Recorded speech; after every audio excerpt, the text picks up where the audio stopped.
छींदी तोरा के बैंड में तोरा नचा रे दो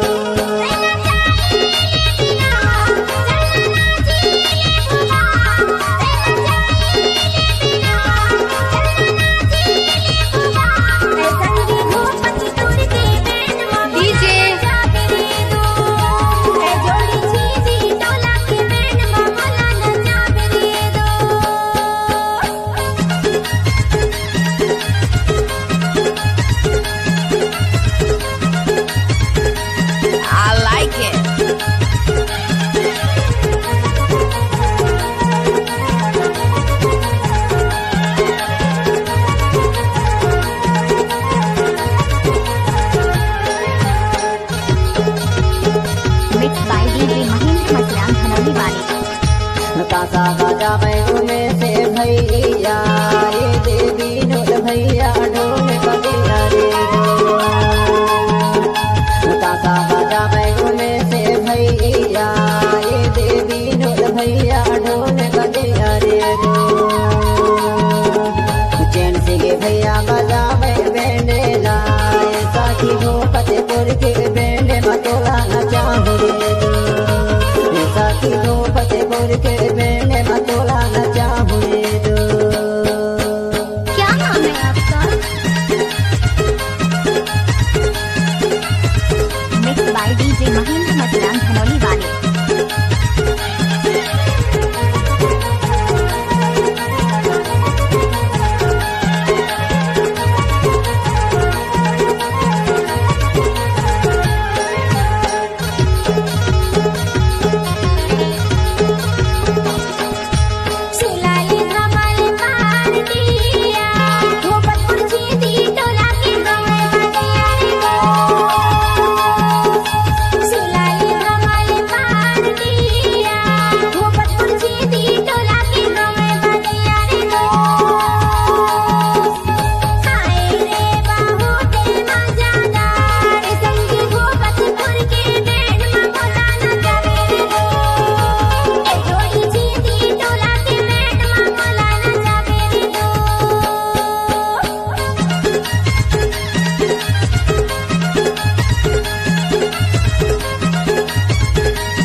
झांझे बजावे रविंद्र भैया ये देश भैया बजावे हमारे दो